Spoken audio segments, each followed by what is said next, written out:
Meus irmãos, a paz do Senhor, amém? Quem está feliz com Jesus, dê um glória a Deus. Deus abençoe a todos os irmãos nessa noite. Eu quero compartilhar uma palavra para o coração dos irmãos. Está no primeiro livro do profeta Samuel, capítulo 18, a partir do versículo 10. Achou, diga amém. E sucedeu pela manhã que o espírito maligno da parte de Deus veio sobre Saul, e ele profetizou no meio da casa. E Davi tocou com a sua mão, como das outras vezes, e havia um dardo na mão de Saul. E Saul arremessou o dardo, pois disse: ferirei Davi até a parede com isso. E Davi fugiu 2 vezes da sua presença. E Saul tinha medo de Davi, porque o Senhor estava com ele, e havia se retirado de Saul. Por isso Saul o removeu de si e fê-lo capitão sobre 1000. Ele saía e entrava diante do povo. E Davi se portava com sabedoria em todos os seus caminhos, e o Senhor estava com ele. Amém? Você pode dizer um amém por essa palavra? Amém. Queridos irmãos, nós estamos diante de uma palavra muito conhecida, e dentro da proposta que foi nos dada, falar acerca de adoração, falar acerca sobre armas espirituais em forma de canções. E o Espírito Santo me levou nesse primeiro livro do profeta Samuel, a partir do seu capítulo 18. Só que, para a gente começar a aplicar algumas coisas aqui desse texto para nossas vidas, eu preciso voltar alguns capítulos antes, no capítulo 15, do primeiro livro do profeta Samuel, que fala acerca sobre uma ordem que Deus dá através do profeta Samuel para Saul, a saber, o primeiro rei de Israel. Nós sabemos que a ordem que Deus deu através do profeta Samuel para Saul foi: vá até a terra dos amalequitas e extermina tudo que há naquela terra. Saul, de primeiro instante, ele obedece, ele vai até a terra dos amalequitas, só que o texto diz, do capítulo 15, que ele deixa o rei Agag vivo e deixa alguns animais. Ou seja, ele matou, ele exterminou tudo aquilo que não iria trazer lucro para ele. E ele deixa vivo o rei Agag e alguns animais. Isso aqui me chamou a atenção, porque quando ele desobedece, guardando a vida do rei Agag e guardando a vida de alguns animais, o texto diz que o profeta Samuel se aproxima da tenda de Saul. Quando o profeta Samuel se aproxima da tenda de Saul, Samuel vai dizer: que barulho é esse que ouço? Por que Samuel vai dizer isso? Porque na verdade, mesmo que Saul não tivesse dito para Samuel que ele tinha deixado o rei Agag vivo e alguns animais, aquilo que ele tinha feito gritou por si só. Porque tem coisa na nossa vida que mesmo que a gente não confesse, esse próprio pecado vai confessar por si. Então tem coisas que mediante ao profeta de Deus, mediante a quem Deus levantou, não fica oculto. Porque a Bíblia diz que Deus não faz nada sem antes revelar os seus profetas. Samuel era profeta, Samuel foi um homem, um boca de Deus na terra. Foi um moço que Deus levantou para proclamar um recado dele para os seus. Só que, irmãos, isso aqui me chamou a atenção, porque quando eu olho para Samuel ouvindo esse som de animais, a Bíblia diz, pastora, que Samuel, ele libera uma palavra para Saul. Qual é a palavra, evangelista Natan, que Samuel libera para Saul? Samuel, tomado pela presença do Espírito Santo, ele libera uma palavra para Saul dizendo: é melhor obedecer do que sacrificar. Na verdade, o contexto dessa frase está por causa ou baseada em um comportamento de Saul. E o comportamento de Saul era, quando ele se depara com as palavras de Samuel tomado por Deus, ele diz para Samuel assim: Samuel, vamos sacrificar, vamos adorar. Saul já tinha entendido que ele tinha desobedecido a ordem que tinha dado, que Deus tinha dado para ele. Só que me chamou a atenção foi que mesmo Saul estando em desobediência, ainda assim ele queria sacrificar. E foi por isso que Samuel liberou a palavra para ele dizendo: é melhor obedecer do que sacrificar, porque Saul queria sacrificar tendo uma vida de desobediência perante a presença do Senhor. Foi por isso que Samuel foi tomado por Deus para dizer para Saul: é melhor obedecer do que sacrificar, porque mediante a palavra que Deus tinha liberado para Saul, Saul decidiu desobedecer, e por causa dessa desobediência, Samuel é tomado por Deus e diz para Saul: Saul, é melhor obedecer do que sacrificar. Tem coisas que subir monte não vai adiantar, tem coisas que fazer campanha de oração não vai adiantar, porque na verdade tem coisa na nossa vida que a gente vai ter que voltar atrás e consertar algumas coisas. Tem momentos na nossa vida que a gente vai ter que olhar para aquilo que a gente desobedeceu e dizer: eu pequei, eu caí, mas eu não quero ficar caído, eu não quero ficar do jeito que estou. E o problema de Saul foi esse: ele queria forçar uma adoração que Deus não iria receber, ele queria oferecer um sacrifício para Deus que Deus não iria receber. Por quê? Porque para Deus vale mais a obediência do que o sacrifício. Por que Samuel libera essa palavra para Saul? Porque Saul queria forçar uma adoração que Deus não iria receber. E o nosso problema é esse. O problema é que tem horas que a gente quer forçar coisas que o céu está dizendo: não vou receber até que você reconheça o pecado que você cometeu. Eu não vou receber até que você reconheça que você saiu do caminho que eu determinei para você. Saul entra numa decadência espiritual, Saul entra num declínio espiritual. Isso aqui me chamou a atenção quando entra o capítulo 16 do primeiro livro do profeta Samuel. A Bíblia diz que Deus libera uma palavra para Samuel dizendo: até quando terás dó de Saul, havendo eu o rejeitado? Enche o teu chifre de azeite e vem, porque eu vou te enviar até Belém, na casa de Jessé, e lá eu te mostrarei o novo rei de Israel. Isso aqui me chamou a atenção, porque por causa da desobediência de Saul, Saul vai perder o reinado, Saul vai perder o trono, Saul vai perder a presença do Espírito de Deus. Isso aqui me chama a atenção. Como é que alguém não tem medo, pastora, de perder a presença? Eu não vou falar nem de trono, eu não vou falar nem de reinado, eu só quero falar aqui da presença. Saul está desobedecendo, ele não está com medo de perder a presença. Então o que está acontecendo aqui? Ele prefere mais o lugar de honra, ele prefere mais o trono, ele prefere mais a coroa que talvez ele usava, ele preferia mais a roupa de rei que ele usava do que a presença de Deus. Só que Deus não ia deixar um rebelde reinando sobre Israel, Deus não ia deixar um desobediente reinando sobre Israel. Aleluia. Foi por isso que Deus olhou para o profeta Samuel e disse: Samuel, vem, enche o teu chifre e vem, porque eu vou te enviar. Só que olhe para cá, irmão. Eu não sei qual é o ritmo aqui de pregação, mas eu sou assembleano raiz, então eu vou devagar, daqui a pouco a gente engrena.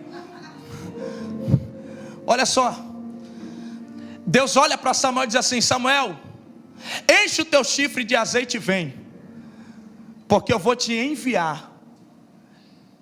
Você prestou atenção? Que Deus não falou o nome do novo rei, do moço que seria ungido. Deus só falou o lugar e mandou Samuel encher o chifre de azeite. Porque tem coisas que Deus só vai revelar para a gente quando a gente colocar em prática aquilo que Ele mandou a gente fazer. Você pegou?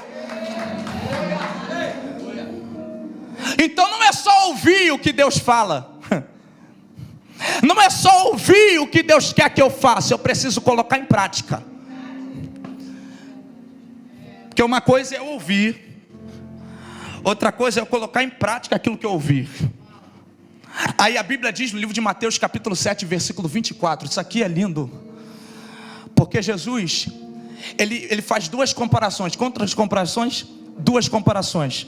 A primeira é o homem que escuta a palavra e a pratica. Ele assemelha ao homem que edificou a sua casa sobre a rocha. Veio a água, veio o rio, veio a chuva, veio a tempestade, e combateu contra aquela casa, e aquela casa não caiu. Só que a casa que estava firmada na areia, quando a água veio, quando o rio veio, quando a chuva veio, bateu nela, e foi grande a sua queda. Isso aqui me chama a atenção, porque quando Jesus fala desses dois alicerces, ele está falando de colocar em prática. Então ele está dizendo, nem todo mundo que escuta aquilo que Deus fala, consegue colocar em prática aquilo que Deus falou. Porque eu posso muito bem aqui estar num culto como esse, cheio da presença de Deus, Deus liberar uma palavra profética sobre a minha vida, Deus liberar uma palavra de vitória sobre a minha vida, e eu sair daqui e não colocar em prática. Porque o que me leva a ter uma vida de mudança não é só estar aqui e ouvir o que Deus me falou, é sair daqui e dizer, Deus, o Senhor me falou, e eu vou abrir mão das minhas ideias, vou abrir mão da minha vontade, vou abrir mão da vida que eu tinha, para colocar em prática aquilo que o Senhor me falou. Irmão, é depois do culto que o negócio pega, porque aqui no ambiente de glória, todo mundo levanta a mão, estou arrepiado, estou sentindo Deus. A pastora foi usada, profetizou sobre a minha vida, eu recebi. Só que quando acaba o culto,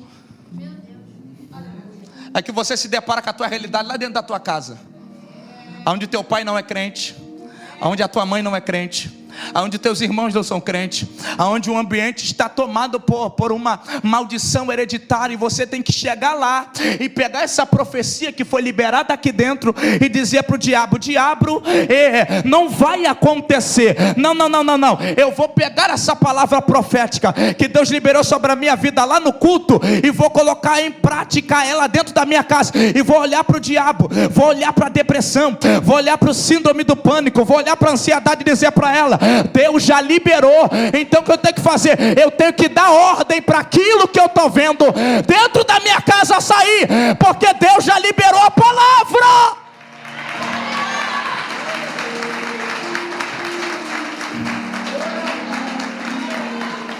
Então não é a ausência da voz, mas é a ausência da minha prática. Porque Deus fala quando o carro quebra, Deus fala quando alguém vai para o CTI, Deus fala quando Ele coloca alguém dentro, em cima do leito. E qual é o problema? O problema não é a ausência da voz de Deus, o problema é quando eu finjo que Deus não está falando comigo.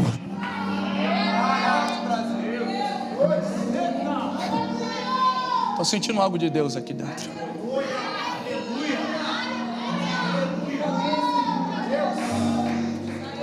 Pode olhar para esse crente e diga para ele, coloque em prática aquilo que Deus te falou. Diga para ele, coloque em prática aquilo que Deus te falou. E pega isso, irmão, capítulo 16 ainda, para a gente entrar de uma vez só e mergulhar de uma vez. Olha só isso, capítulo 16. Deus olha para o profeta Samuel e diz assim, Samuel, enche o teu chifre e vem, porque eu vou te enviar a Belém. Deus deu um endereço, mas não falou o nome. Quando chega, isso aqui é lindo demais. Quando ele chega na casa de Jessé, se passam, apóstolo, 7 filhos. Só que Jessé não tinha 7, Jessé tinha 8 filhos. Passou o primeiro, passou o segundo, passou o terceiro, passou o quarto, passou o quinto, passou o sexto, passou o sétimo. Quando terminou todos, Deus olhou para Samuel e disse assim, Samuel, não é nenhum desses aí que eu vou escolher como novo rei de Israel.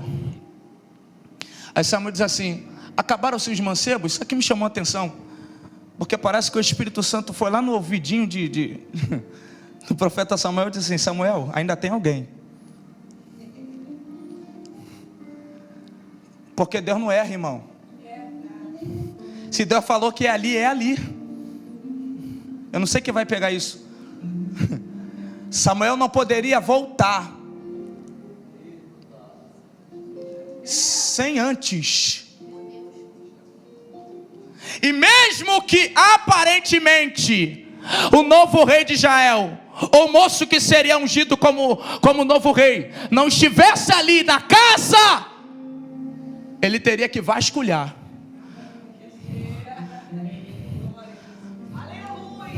Eu estou falando para alguém aqui nessa noite, que você não pode basear a ordem que Deus te deu na tua visão carnal. Eu vou repetir isso aqui de novo. Você não pode basear a ordem que Deus te deu na tua visão carnal. Porque Deus olhou para Samuel e disse assim: Samuel, eu não vejo como o homem vê.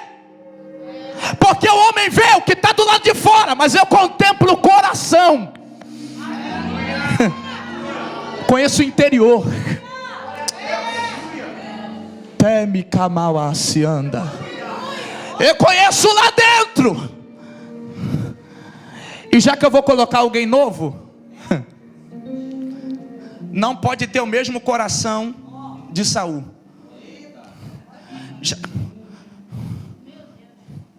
Não é outro, é novo.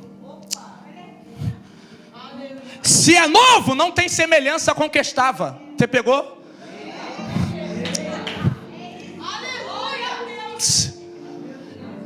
Você precisa entender uma coisa: quando Deus quiser virar a tua vida do lado avesso, Ele não vai te dar algo semelhante que te fez quebrar. Você precisa entender que quando Deus quiser virar a tua vida pelo lado avesso e virar a tua história, Ele vai dizer: o que eu vou te dar não é semelhante, o que eu vou te dar é novo. Pega essa palavra, levante a tua mão direita para o alto, que eu tenho uma palavra. O que Deus vai te dar vai surpreender quem está na tua casa. O que Deus vai te entregar vai surpreender quem mora na tua rua. Se prepara, tem surpresa de Deus chegando para alguém aqui essa noite. Novo. Novo. Olhe para alguém e diga para ele: o que Deus vai te dar é novo. Diga para ele: não foi usado ainda. Diga para ele: é novo. Canto remarácia. Ainda há alguém? Acabaram-se os mancebos. Ainda há um menor.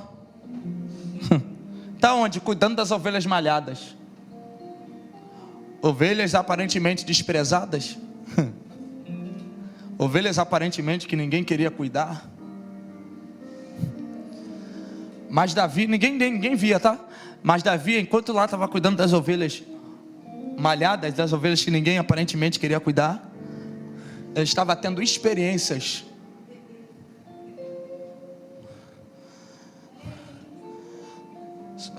Pega essa chave.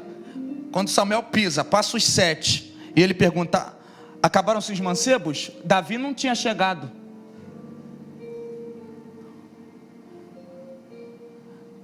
Davi não foi avisado que tinha chegado um profeta na casa dele. Até que o profeta mandasse chamar. Porque Davi é o tipo de gente que ele não se apresenta. Se Deus não chamar, ele fica sentadinho. Eu não sei quem está pegando isso. Tem coisa na tua vida que, se tu tomar decisão precipitada, tu estraga o plano. Eu estou dizendo para alguém que tu não vai precisar discutir com ninguém. Tu não vai precisar debater com ninguém. Tu não vai, não, olhe para cá. Tu não vai precisar discutir com ninguém. Tu não vai precisar jogar indireta para ninguém no Facebook, no Instagram, no status do Zap ou o que seja. O Deus está dizendo: quando eu quero honrar alguém, eu não preciso que esse alguém se justifique e muito menos tome decisão precipitada. Eu vou lá e mando chamar. Manda chamar.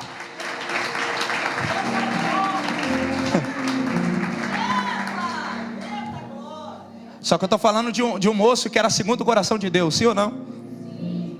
Eu estou falando de um moço que estava tendo experiências com Deus no deserto, cuidando das ovelhas. Lá vem Davi. Mandaram chamar, lá vem Davi.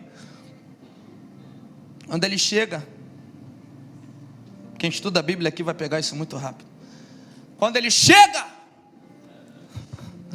Jota, Samuel pega o chifre, derrama o azeite sobre a cabeça. Por que sobre a cabeça, Natan? Não sei se tu vai pegar isso aqui, mas isso aqui é lindo. Por que sobre a cabeça? Por que não sobre as mãos? Por que não sobre o braço? Porque o primeiro lugar que Davi foi ungido foi na cabeça. Porque é a cabeça que comanda o corpo, irmão. E não adianta você pedir para Deus ungir a tua mão se a tua cabeça está descoberta. Porque ter mente ungida fala de ter equilíbrio. E o céu está dizendo: o primeiro lugar que eu vou proteger você, por causa do lugar que eu vou te levar, é aqui. Para quando tu sentar no trono, tu não achar que tu sentou no trono porque tu tinha diploma. Para quando tu chegar lá, tu não achar que foi o carro novo que tu tem que te levou. Não. Quando ele foi ungido, isso aqui é lindo, irmão. Quem olha para ele, os irmãos, tá? Quem olha para ele, dentro da casa, estava achando que, assim como Eliseu, ou melhor, Elias ungiu Eliseu para ser sucessor dele, apóstolo. Eles achavam que Samuel estava ungindo Davi para ser o sucessor dele como profeta. Porque até então quem estava dentro da casa não tinha entendido que Deus estava usando Samuel para ungir Davi para ser o novo rei. Eles estão olhando e estão dizendo: essa unção aí é só de profeta.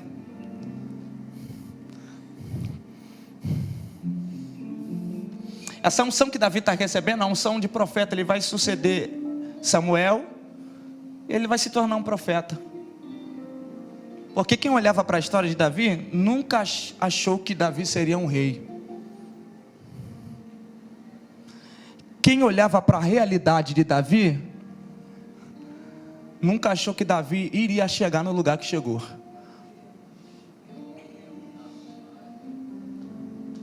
E talvez quem está olhando para a tua história, para o ambiente que você mora, para os pais que você tem, está dizendo: essa aí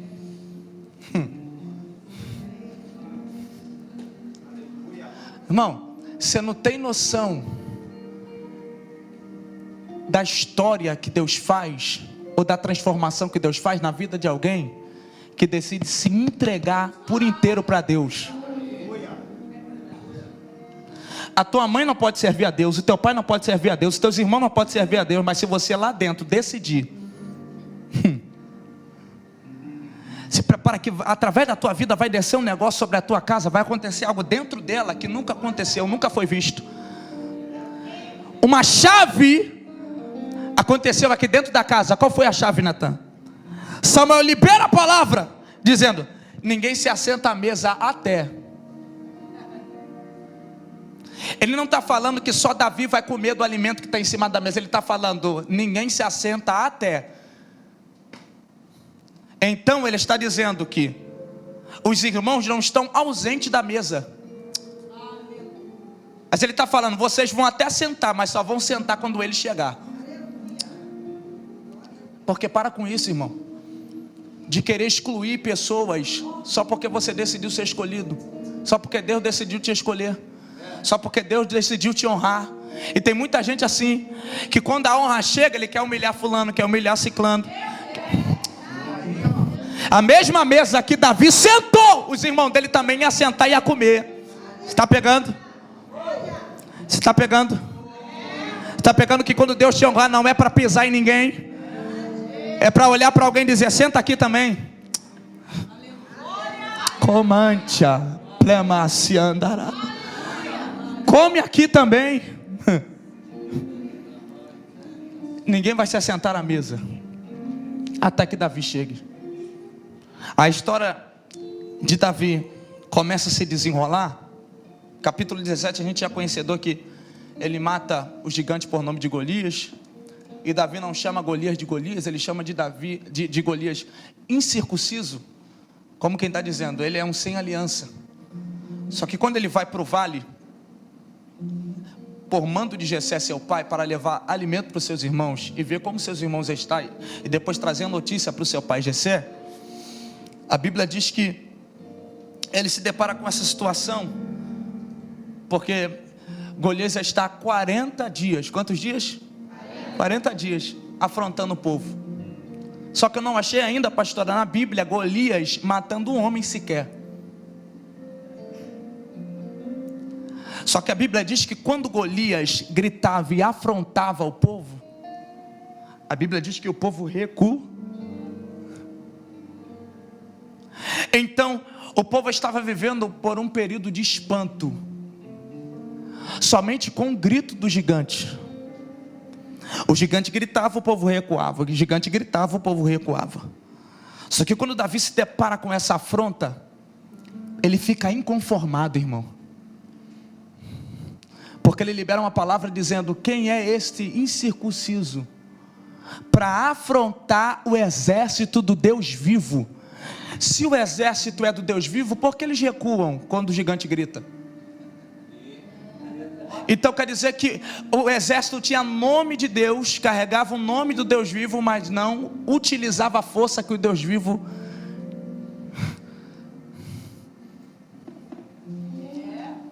Pegou? Então tem gente que carrega o nome, mas não utiliza a força que o nome tem. Eles eram o exército do Deus vivo, mas como é que se o exército é do Deus vivo, eles recuavam quando o gigante gritava? Porque tem gente que só se contenta em carregar o nome, mas não consegue utilizar a força que o nome tem. O gigante gritava, recuava. O gigante gritava, recuava.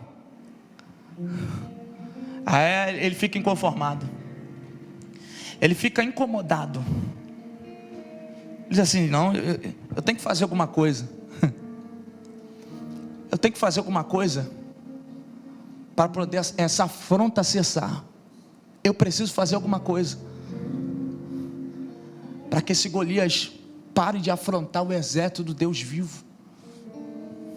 Aí Davi está lá, só foi levar alimento e saber como estavam os irmãos. Quando ele se depara com Golias, quando ele se depara com essa situação, alguém leva a informação para o rei Saul, dizendo que Davi queria guerrear contra Golias.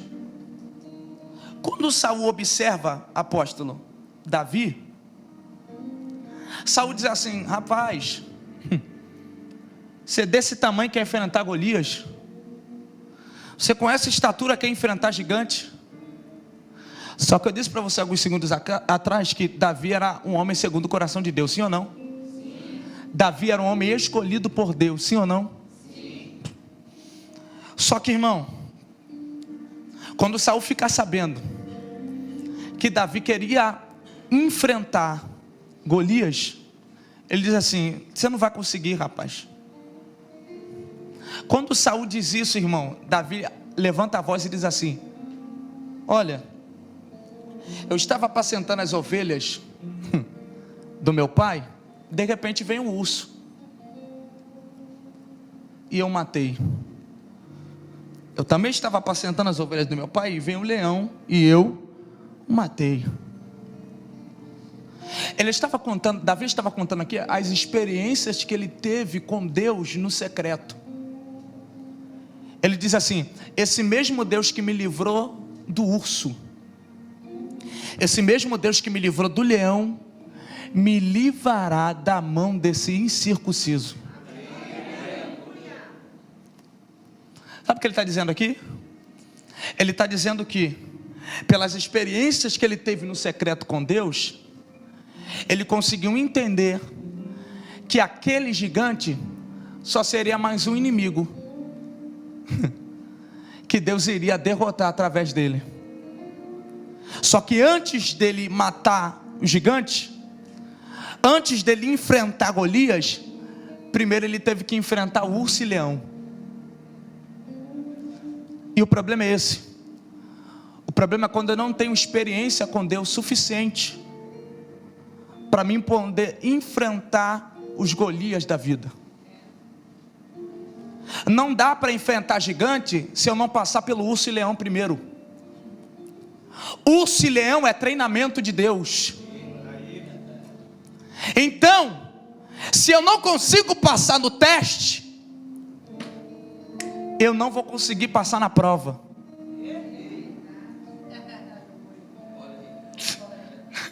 Você pegou? Urso e leão é um teste.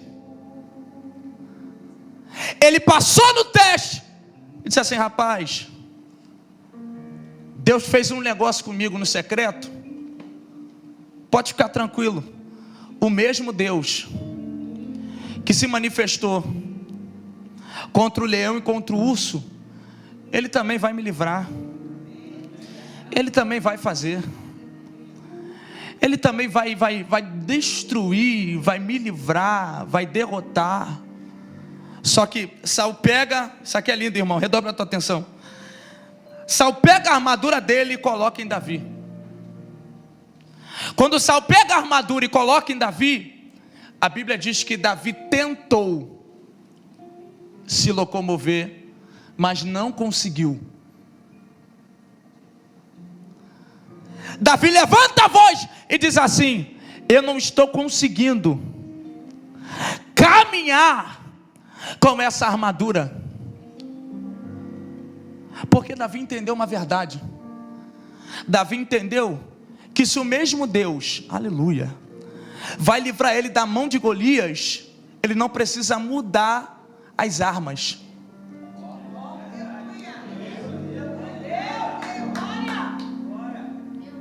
A mesma coisa que ele tinha usado para o urso, que ele tinha usado para o leão, era a mesma coisa. Só que qual é o problema? O problema é que Davi permitiu que Saul colocasse nele a armadura. E não tem como, irmão, porque escolhido não consegue utilizar a armadura de quem foi rejeitado. E o problema é esse. O problema é que eu não estou entendendo que em meio às guerras que eu estou enfrentando, Deus está dizendo: meu filho, não precisa pegar nada de ninguém. A mesma arma que você usou contra o urso e contra o leão, é essa mesma arma que você vai utilizar contra esse gigante. Aí vamos lá, capítulo 17 continua. Quando continua o capítulo 17, Davi está lá preparado para enfrentar Golias.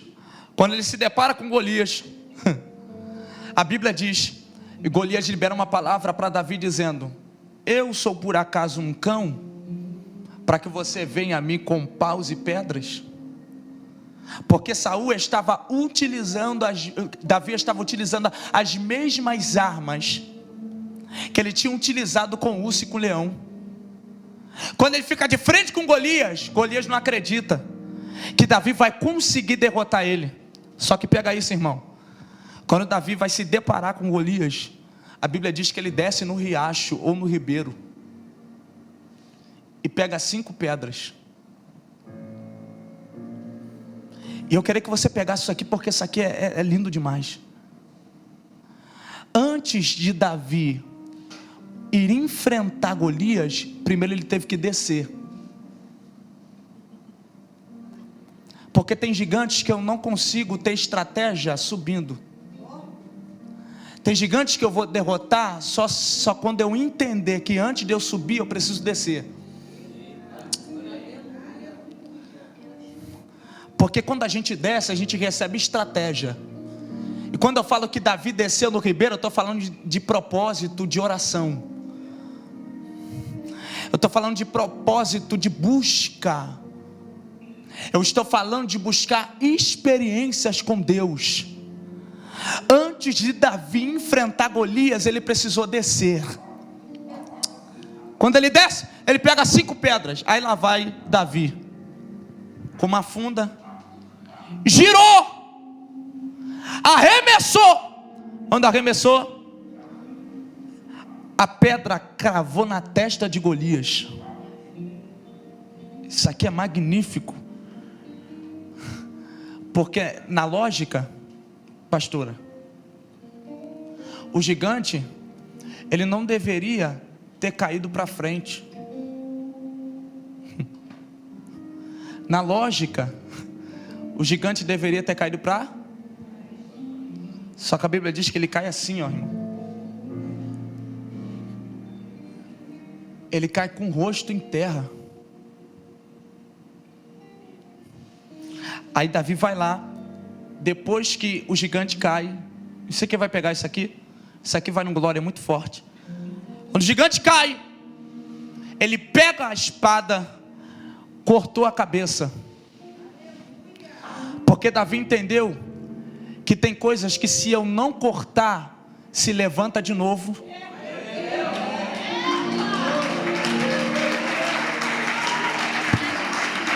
Filha, minha linda, meu lindo, não é para arquivar essa conversa, é para apagar. Não é para colocar senha para o teu pai e a tua mãe não ver, é para excluir. Deus está dizendo: pega a espada e corta na cabeça. Senão você vai ter que enfrentar esse gigante de Cabal a terra de Oma. Ah, irmão, entenda isso aqui. Tem coisa que a tua liderança não pode fazer. Tem coisa que é você que tem que meter a mão e cortar. Tem coisa que é você que tem que ir lá e dizer: eu não quero mais, para mim chega, eu não estou afim mais, eu quero mudar. Pegou a espada, cortou. Ô, irmão, tem uma graça de Deus aqui dentro. Cortou. Só que lá vem. Eu não vou demorar aqui, mas eu preciso entregar o recado que Deus colocou no meu coração. Olha só. Cortou a cabeça. Lá vem Davi, com a cabeça de Golias na mão.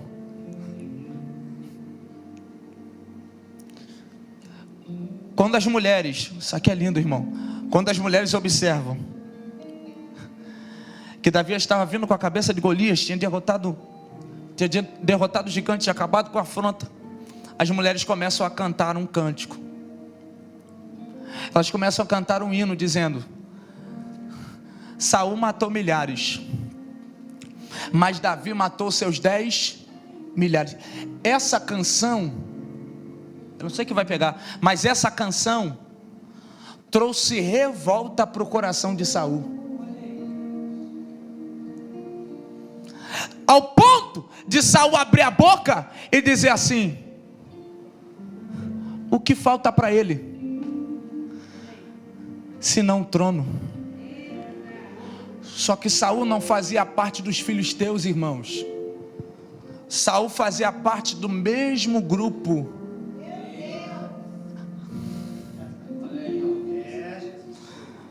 Ele adorava o mesmo Deus. Só que por causa da canção que as mulheres estavam cantando, dizendo: Saul matou milhares, mas Davi matou seus 10 milhares, trouxe uma revolta e uma inveja no coração de Saul.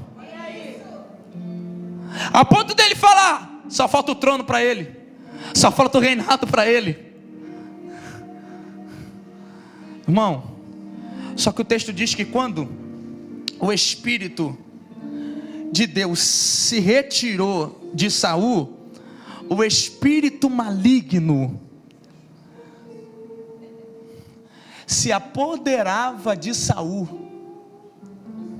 Aí Saul, ele vai procurar alguém que toque. Tinha muita gente, tá? Pega essa chave. Tinha muita gente que tinha muita habilidade, que tocava muito bem, que talvez cantava muito bem. Só que quando um dos servos de Saul observa que Saul estava com essa possessão maligna, ele diz assim: olha, para esse espírito que está sobre Saul se retirar, não pode ser qualquer um. O servo, ele conseguiu enxergar Davi. Com certeza esse servo conhecia a história de Davi, porque ele disse assim: há um moço aí que ele não só toca, mas o Senhor é com ele. Ah, irmão, vou repetir de novo. Ele toca a harpa, mas tem outro negócio. O Senhor é com ele. Traduzindo, o servo está dizendo: ele não só toca, mas tem a presença. Ele não só canta, mas tem a presença. E, irmão, o talento não afasta espíritos maléficos. O que faz demônio ir embora é ter a presença de Deus na vida. Não é a tonalidade que eu alcanço, é o quanto eu tenho de Deus na minha vida. Tu não pode saber muita melisma, mas se tu tiver a presença, o demônio não aguenta. Tu não pode ter o melhor emprego, mas se tu tiver a presença, não é espírito maléfico que resiste.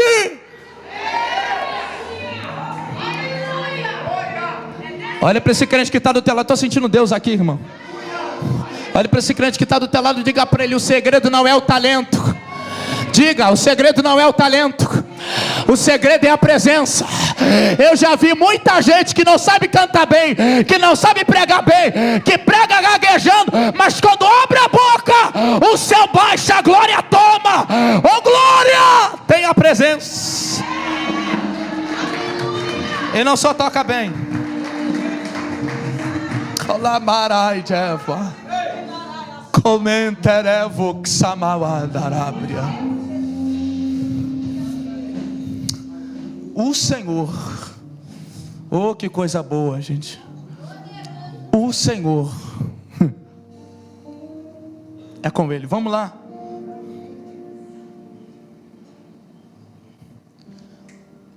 Acontece uma perseguição de Saul para com Davi. E a perseguição que acontece é a seguinte: quando Davi estava ali, apóstolo, dedilhando a harpa, para que o espírito que estava em Saul se retirasse, a Bíblia diz o seguinte: que Saul pegou uma lança. Ele não falou, tá? Pensou.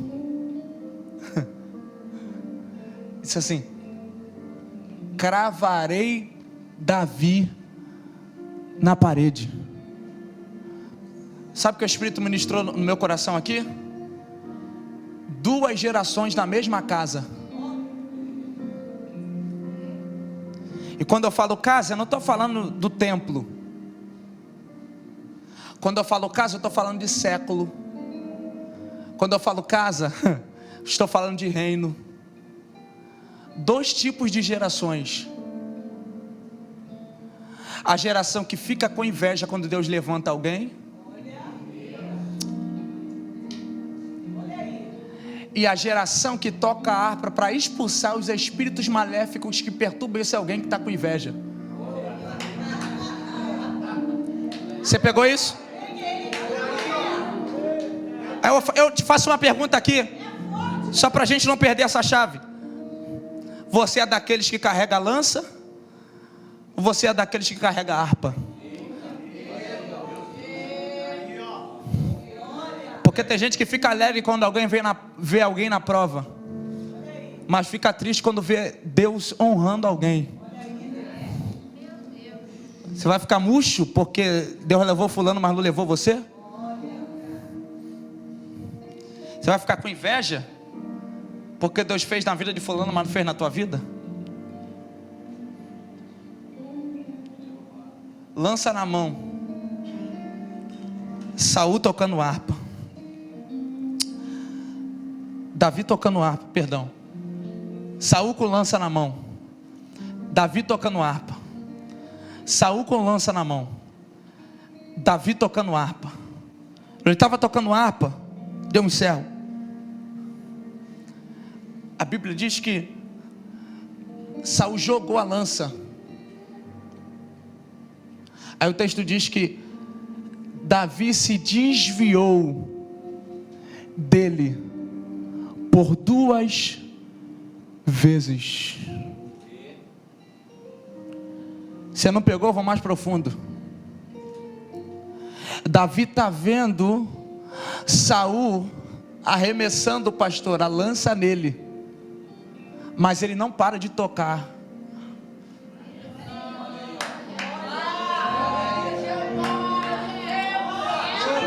Tu vai ficar com medo porque alguém não gosta do jeito que você prega? Tu vai ficar com medo porque o diabo falou que vai acabar com a tua chamada? O céu está dizendo: pega essa harpa, minha filha, e aumenta o nível.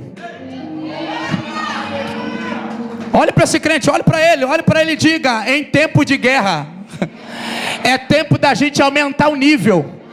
Diga para ele: quando alguém quiser atacar lança em você, aumenta a intensidade do toque, adora mais, sobe mais monte, ora mais forte. Alguém já ficou de pé? Vou repetir de novo. Quando alguém tentar paralisar a tua vida, olha para esse alguém e diga: eu não nasci, oh glória, para dar vazão à lança de ninguém. Eu nasci para tocar harpa, eu nasci para adorar. Eu não sei como está aqui, mas se você não tiver medo, segure na mão desse crente rapidinho, para a gente finalizar.